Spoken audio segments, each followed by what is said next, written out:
শান্তিপূর্ণ আন্দোলন থেকে রক্তক্ষয়ী সংঘর্ষ একে একে কেড়ে নেয় ৮টি তরতাজা প্রাণ। আহত হয় অন্তত সহস্রাধিক ছাত্র জনতা। বৈষম্য বিরোধী আন্দোলনে কুষ্টিয়া শহর জুড়ে সেদিনের সেই বিভীষিকাময় দৃশ্য আজও নাড়া দেয় সকলের হৃদয়।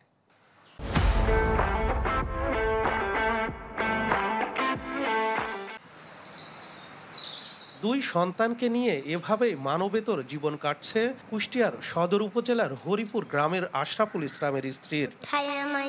মালিক নাড়িয়েছে না ধন, এখনো কি শেষ হয়নি, তাই কোটা আন্দোলন কত সময় পেরিয়ে গেল, ফিরে এলো না, ফোন করলেও জানতে চাইনি কেমন আছে মা।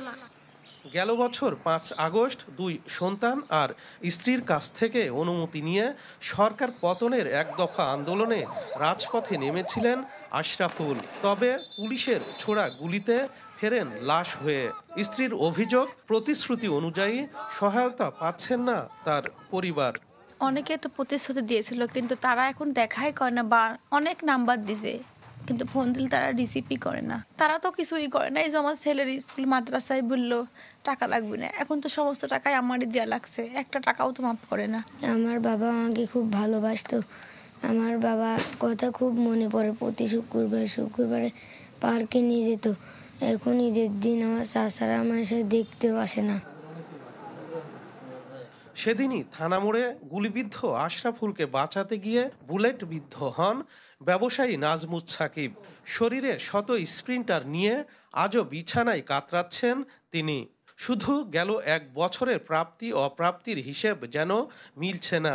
আন্দোলন করছে আমাদের সহযোদ্ধা, এক সহযোদ্ধাকে বেলেম দিচ্ছে, এটা আমরা কাম্য করি নাই। মানে আমাদের কখনো এক্সপেক্ট ছিল না যে এমন কিছু ঘটবে, কিন্তু ঘটতেছে। তবে এটা মেনে নেওয়ার মতো না। আমরা চাই যে ফ্যাসিজম কারোর অন্তরে যেন বাসা না বাঁধে। এই আন্দোলনের যে ফল, এই আন্দোলনের ফলটা সুফল হয়নি। আন্দোলনের অর্জনটা বিক্রি হয়ে গেছে, আন্দোলনের অর্জনটা ধূলিসাৎ হয়ে গেছে। আহতর যে আপনার অনুদান, এখানেও ভুয়া আহত চলে আসছে। যদিও জুলাই আন্দোলনে হতাহতদের পাশে থাকার আশ্বাস কুষ্টিয়ার জেলা প্রশাসকের। ফ্যামিলিকে আমরা ৩০,০০০ টাকা করে দিয়েছি। এছাড়া আমাদের ভবিষ্যৎ পরিকল্পনা আছে, যদি ফ্যামিলির কেউ যোগ্য থাকে তাদেরকে চাকরিতে সুযোগ সুবিধা দেওয়া হবে, এবং এছাড়া অন্যান্য মানে যে কোনো ধরনের সমস্যায় আমরা তাদের পাশে থাকি।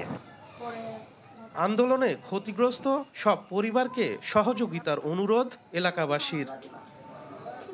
শরীফ বিশ্বাস, চ্যানেল 24, কুষ্টিয়া।